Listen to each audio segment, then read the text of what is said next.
Okay, so in this video I'm going to do a review and demonstration of these paintbrushes that I got in the mail today from my friends over at Zen Art Supplies. So Zen Art Supplies reached out to me over Instagram and asked whether I wanted to try out some of their new brushes, and I said sure.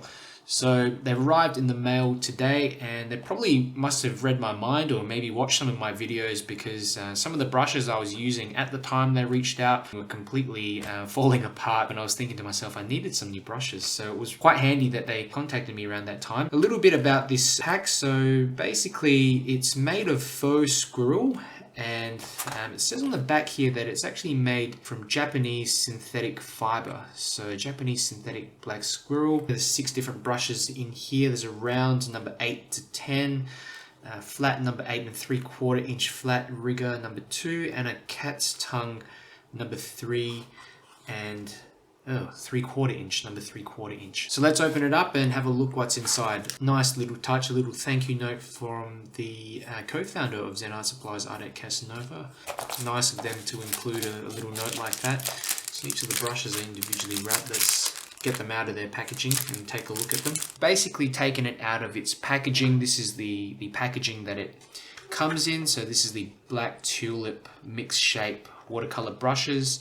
So they come in 6 different brushes in this set. So you got a number 8. Sorry, this is the number 8 and a number 10 round brush.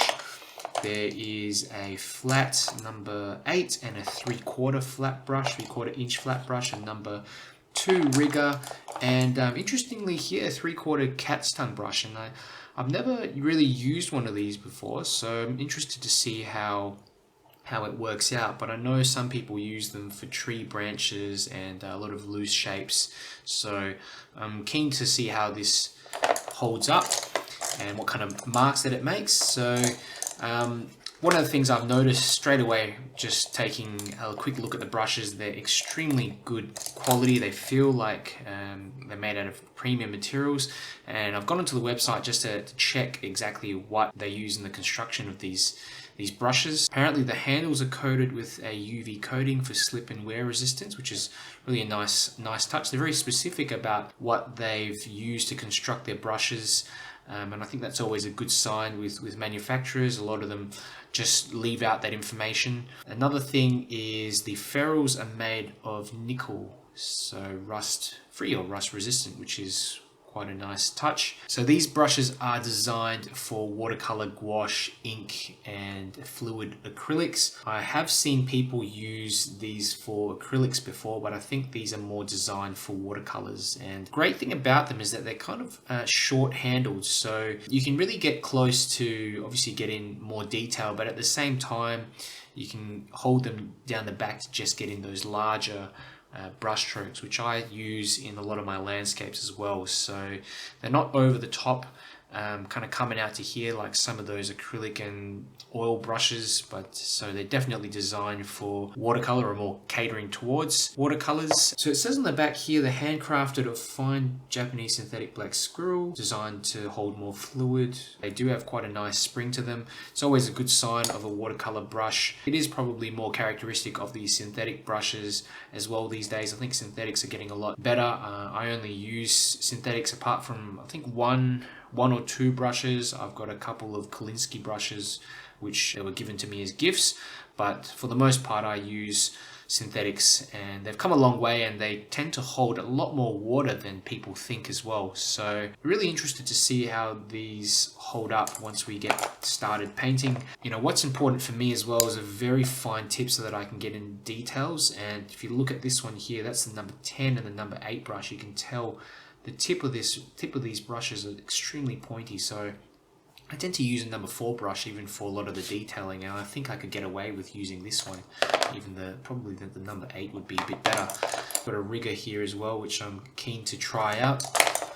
So another nice first impression. The brushes came with a couple of these little notes in here, and I'll just read this one out. If you're not satisfied 100% with your purchase, please text below. We promise to turn your experience upside down within 24 hours.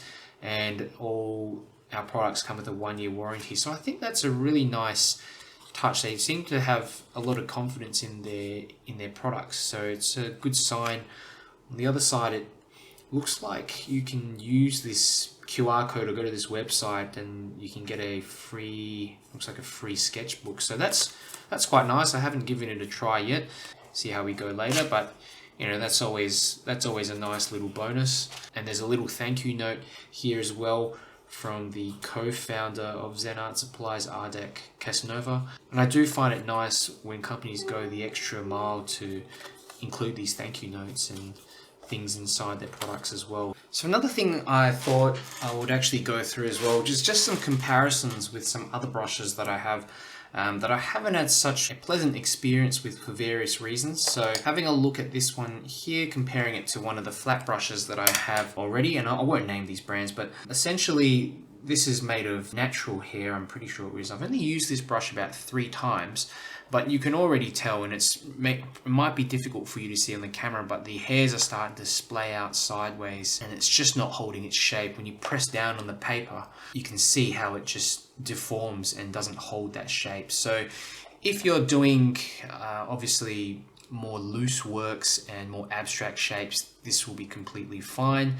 But I think for watercolors, it's actually more beneficial to have a brush that holds its shape and you can have more control, because it's difficult to correct any errors. With flat brushes, I love the way that you can get a nice sharp edge, and I use it for buildings. I use it even for portraits on the sides of the face when we're cutting around the face and getting the background in.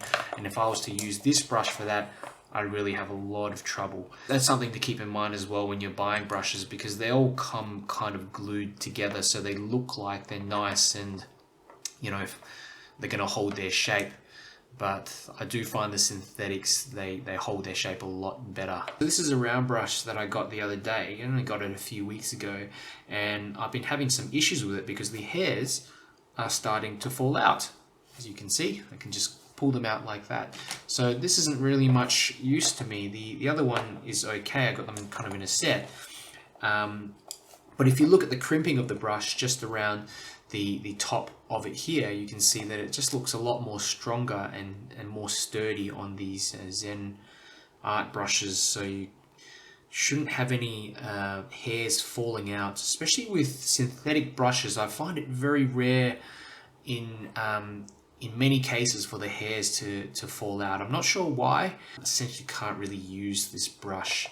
So it's good to see that these ones have some really nice and strong crimping to hold those hairs in. I'm really quite impressed with the quality of them. So we'll see how they hold up in a demonstration and go from there. So before we begin any painting, I'm going to go ahead and give these brushes a little trial in terms of figuring out what kind of marks the brushes make. So firstly, we'll start off with the flat brushes. I use these really often, and I think these are crucial. These have to make the right marks and also hold enough water. So just go in with a bit of purple.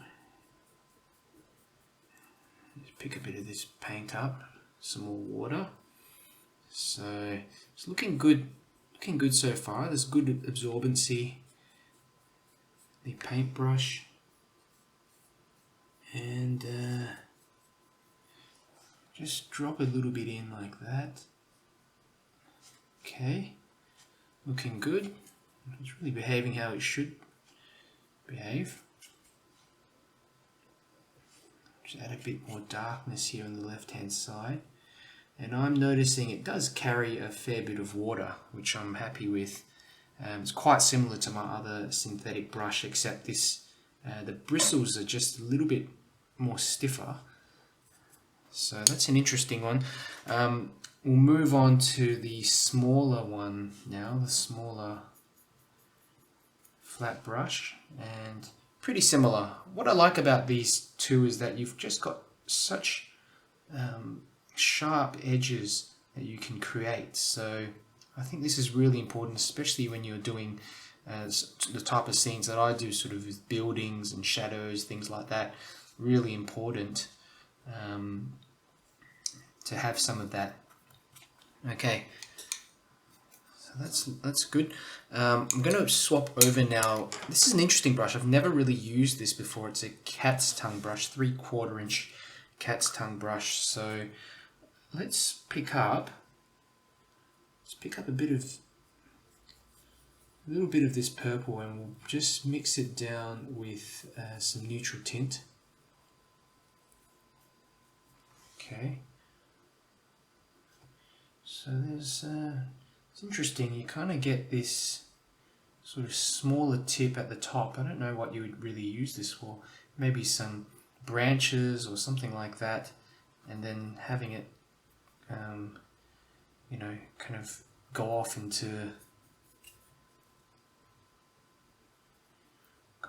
like leaves or something. I don't know, but it's an interesting brush. Never really used a cat's tongue brush before, so I'll be keen to see how it would hold up, I guess, in terms of applying it to some of my paintings. I suppose you could do things like leaves pretty easily, like this.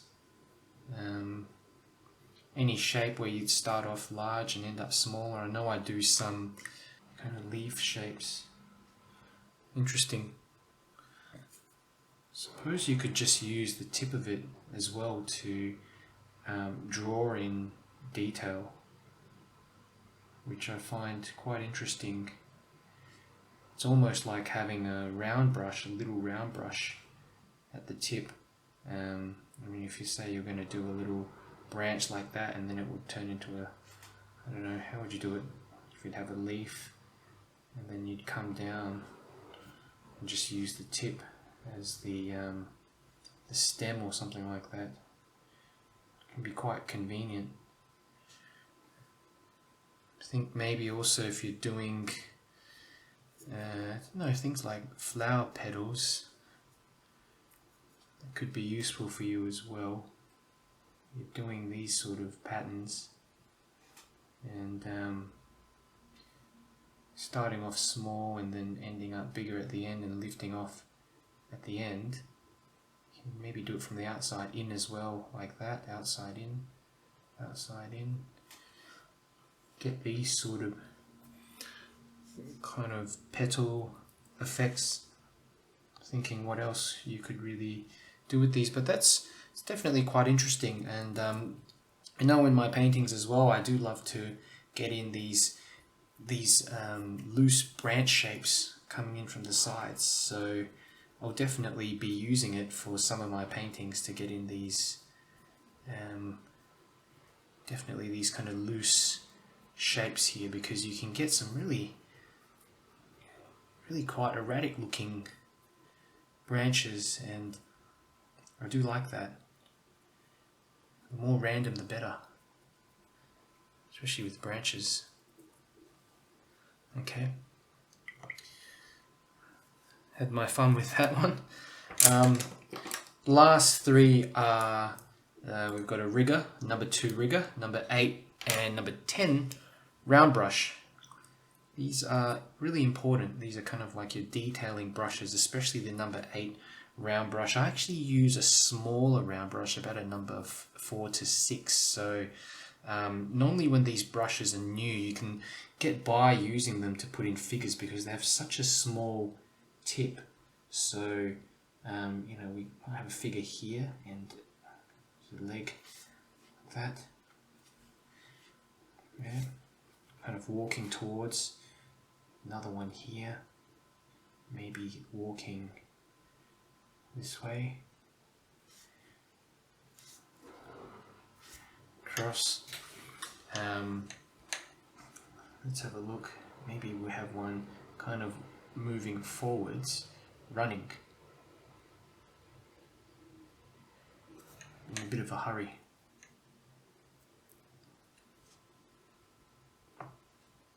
Like that. So it's definitely holds a lot of water, and I like that you can just get in so much detail with a brush this size. Holds its shape very well. So I'll swap over to this number 10 round brush now, and we'll play around with some shapes. So I'm just going in with a bit of this kind of branch shape from the edge. Let's pick up some blue. Try some blue in there.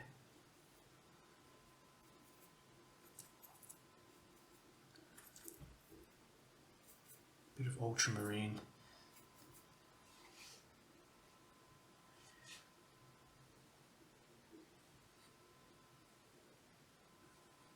Holds a fair bit of water, as you can see.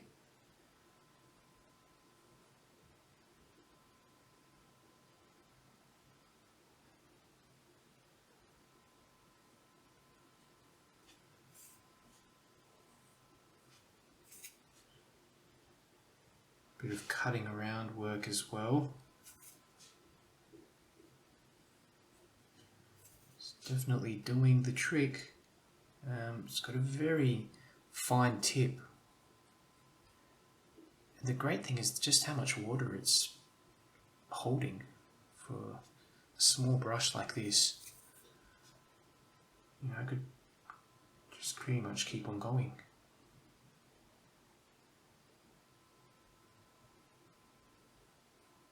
Oops. There's almost enough in here to cover the background of this flower shape.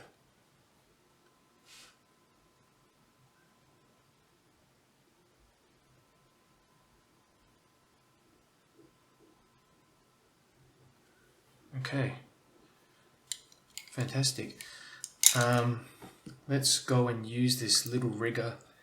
And you know, I love to use riggers on tree shapes, branches, small branches, and little bits of grass, things like that, so we can just try to add in a little offshoot of this branch.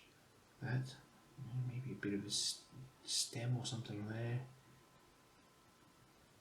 Really, really nice. Look at how fine those lines are. Fantastic. And the great thing is that you can kind of hold it at the end to get more loose sort of marks. Like this.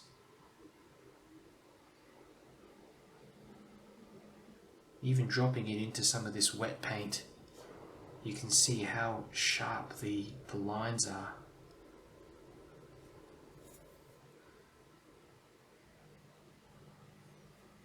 Hold it further down. Let's get in some smaller sort of grass kind of shapes.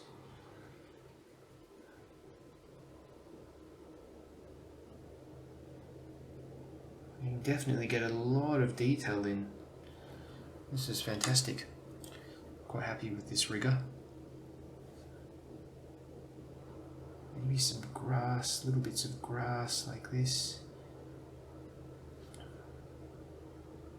Don't know what else I'd use it for. I don't often use riggers, but I can definitely imagine using it to get in that extra bit of detail from you know, these little branches and things like that, offshoots. Sometimes that little extra bit of detail makes a difference. It just keeps on going. Just keeps on going.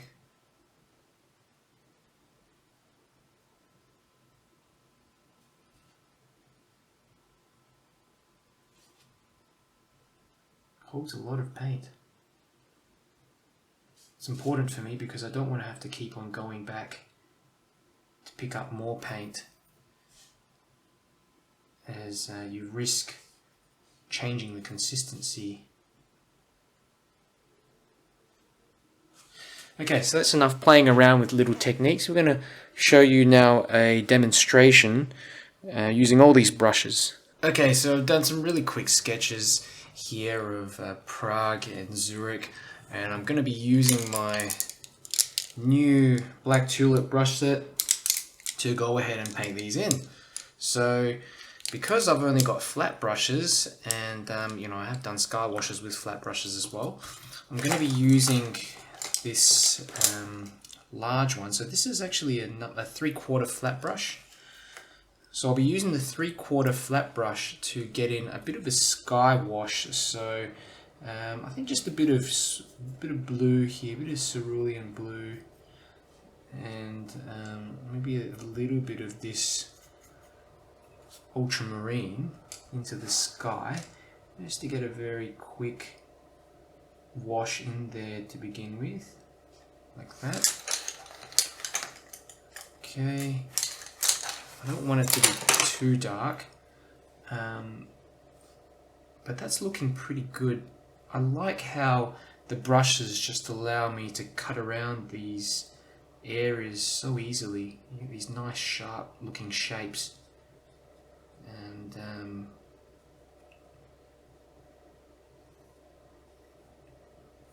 quite happy with how it's doing at the moment. So we'll bring this all the way down and just probably add in a little red, so maybe a yellow or orange or something like that in here, right at the bottom. Get it to kind of melt in nicely to that bottom part here. A bit here as well, just a little bit of warmth, kind of transition like that. Fantastic. And a bit more water in here, picking up a little bit more, bring that down. There we go. Just gone over some of those figures.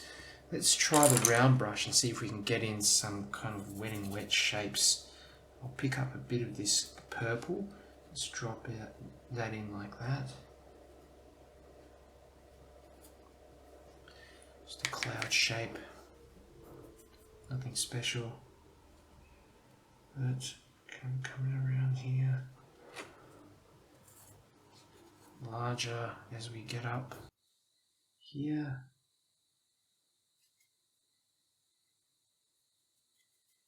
Maybe a bit more blue in this section as well. Great.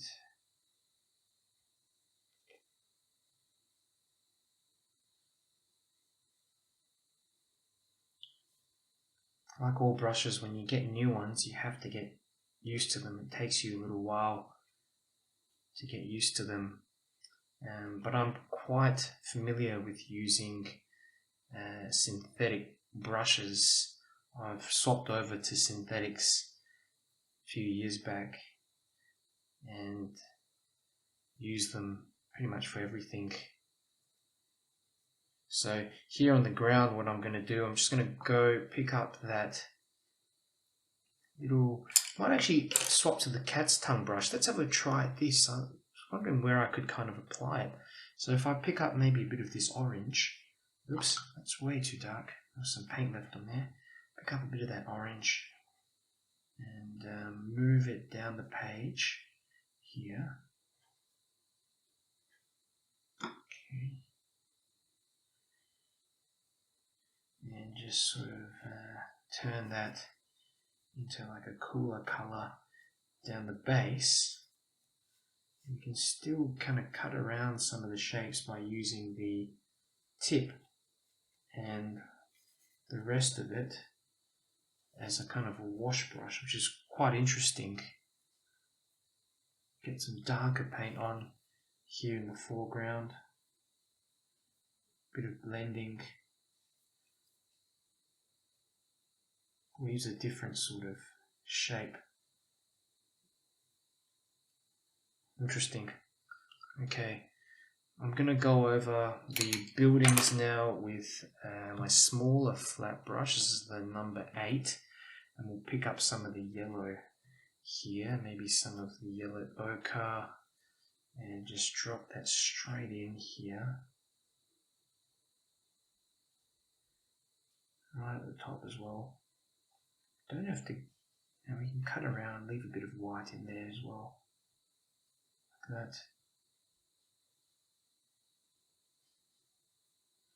that.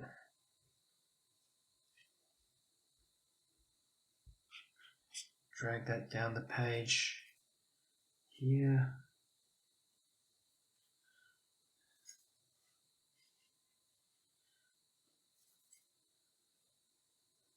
So far I'm quite happy with how they're performing. Just nice, these nice kind of blended washes which are working quite well.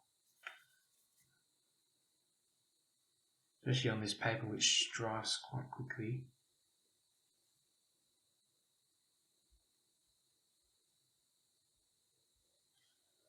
Okay. Great.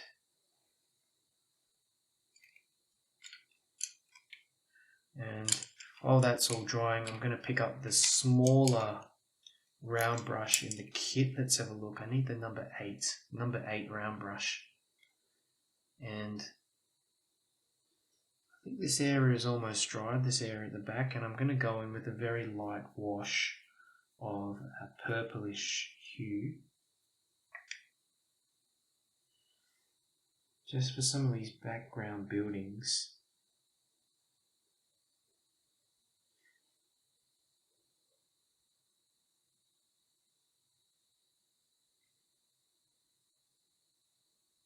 Just a little bit of detail. Could be anything, but just a little bit of that going through. Cutting around these figures like that. Fantastic. I like how this is just blending into the ground as well. Just don't darken it more near to the base like that.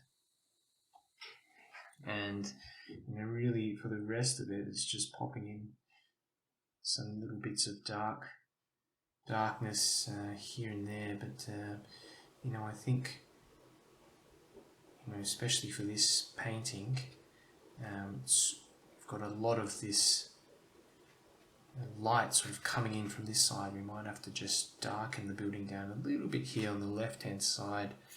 I'm a bit impatient. I don't want to wait for this whole thing to dry as well, so I'm going to go and do it pretty quickly like that. Let's see, we can get in a bit of shadow here, this side of the building, maybe a little bit in here. Where else can we get some shadow, some darkness? Maybe in here, just underneath here, there, that.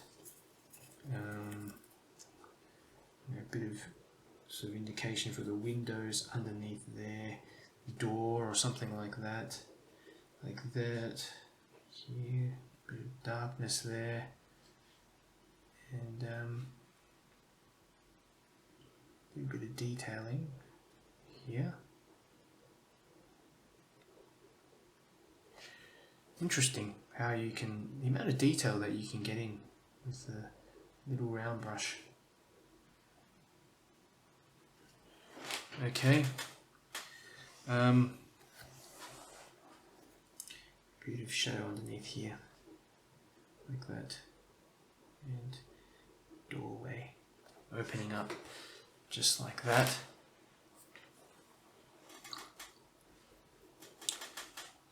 Really the last step is just getting in these figures.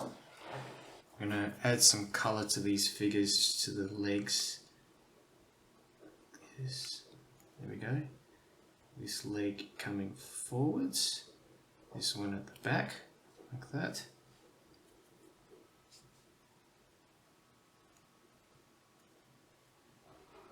Maybe about hands coming off, some arms, like that.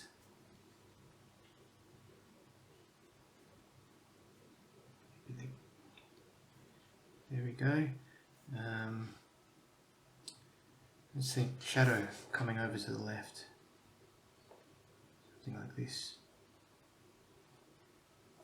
Oops, a bit more darkness.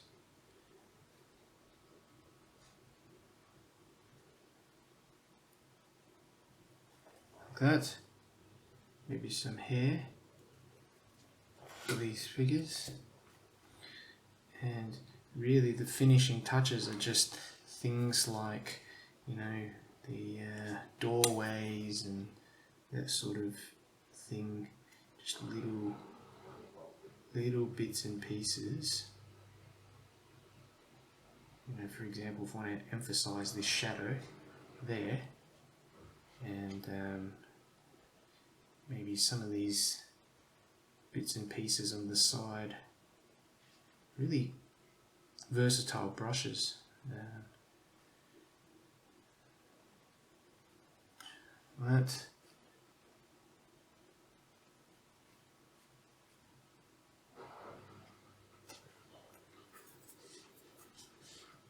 So look what else we can pop in here. Little bits of darker paint and things, little bits of darkness here in the roof tops as well. You know, that's the beauty of layering. You just can get in all this little detail, and when you look closer, it doesn't look like there's anything there. But it's something that you can apply just with a few little brush strokes like that, and get in, you know, some directional lines on the ground, some perspective lines too, like this.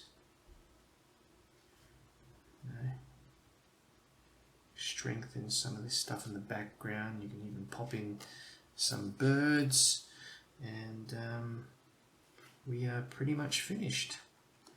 So that's quite a interesting little scene that I've done here, just with a few of those brushes. Let's go over to the next one here on the right, and we're gonna go and start off with the sky as usual. I'm gonna actually go with the kind of lighter color first, and I'll begin with the larger flat brush, the 3/4 inch flat brush, only because it picks up more water for the sky. So just drop that in like that, really strong yellow. I just want to get that in quickly, no mucking about.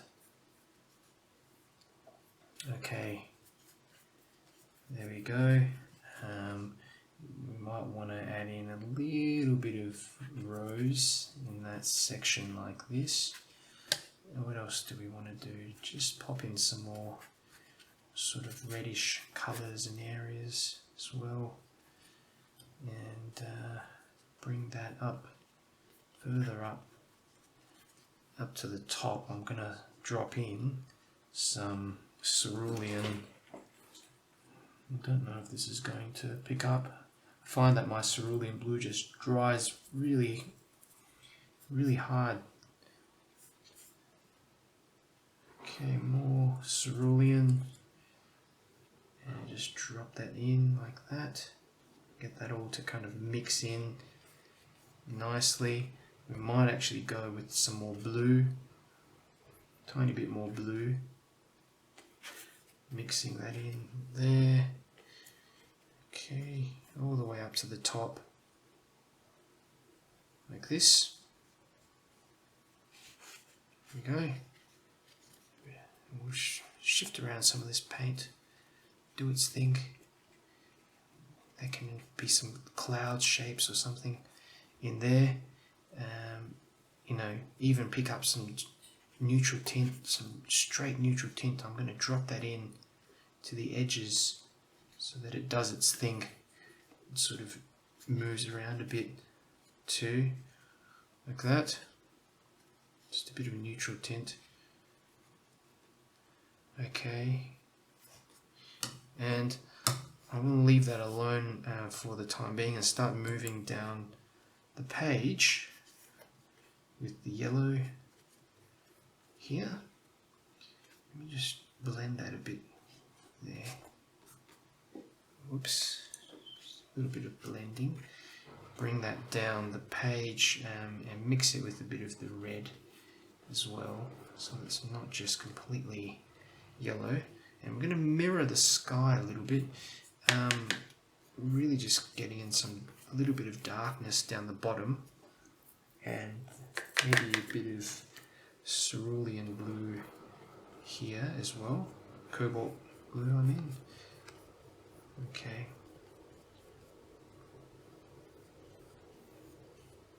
fantastic.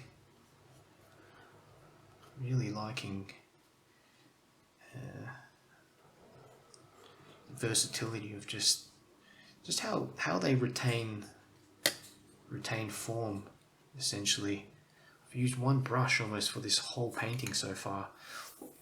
Another thing I'm going to do, I'll just grab the number 10 round brush and, you know, let's again try to pop in some colour to the sky, some darker colour, almost pure neutral tint mixed with a bit of purple. I'm going to try to get in a cloud shape here in the corner. Yep.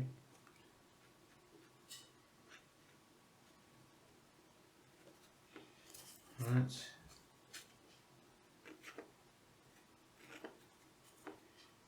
Just a little bit of this. Sometimes it actually works better when you've got a really old brush to do clouds. I find that they're actually better because you can really just, you know, mash them into the paper, but I don't want to do it with this brush because it's got such a nice point. So, but it's good to see that you're able to get in some of these shapes anyhow. Give it a quick dry off. So we'll go the number 8 round brush with the number 8 flat brush. So I might be able to get in this side of the building with this brush, the round brush. So we'll go ahead and just go and pop in some of that colour here. There we go. Just leaving the yellow on that right hand side. You know, I can do it here as well for this side, even here. Bit of that yellow there on the roof, like that. Section like that, and move up to the top. Bit more neutral tint here, and bring that further down. That. Just implying detail, really. There's so much in here that I'm not gonna get preoccupied with that.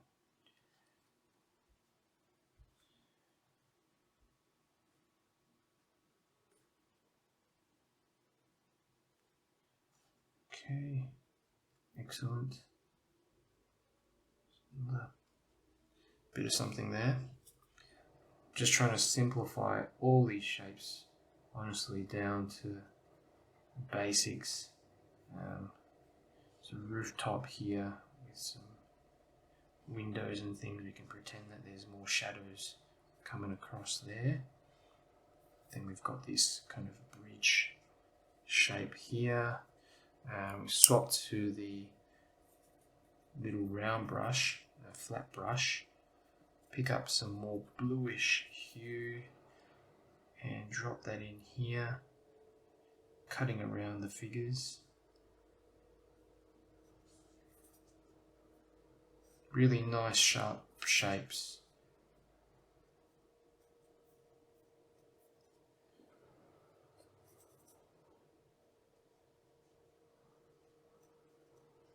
There we go. And just go get in this area of the bridge quickly on both sides,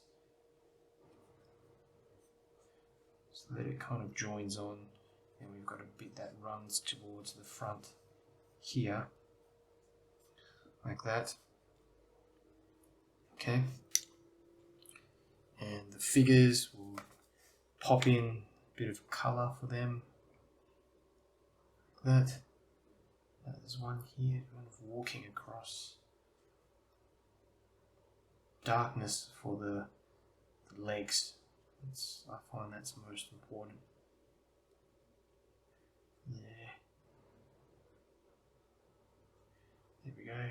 Bit of colour for the back legs, and we can get in some shadows running towards the left hand side of these figures. Like that. Oops, shouldn't have gone over there.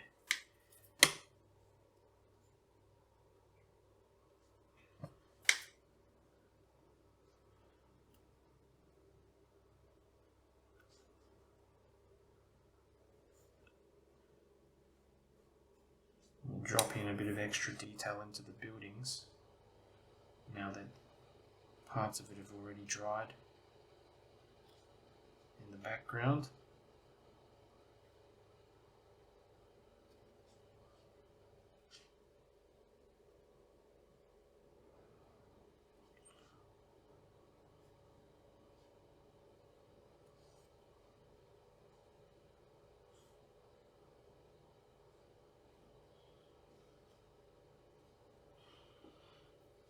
Some birds, maybe, like that. Okay, and I'm quite pleased with how these brushes have held up and performed for these little sketches, the amount of detail that I was able to get in. And remember, this is an A4 sheet of paper, really small bit of paper, but what managed to save me from picking up a smaller brush was just the small tips on these number 8 brushes and this little number 8 flat brush that allowed me to get in a lot of those small details. So all in all, I'm really quite impressed. I definitely recommend these. There's a link in the description, so go and check it out. And thanks for watching. Check out these tutorials down the side here. I've got a couple of playlists that will help you get some ideas and improve your watercolors.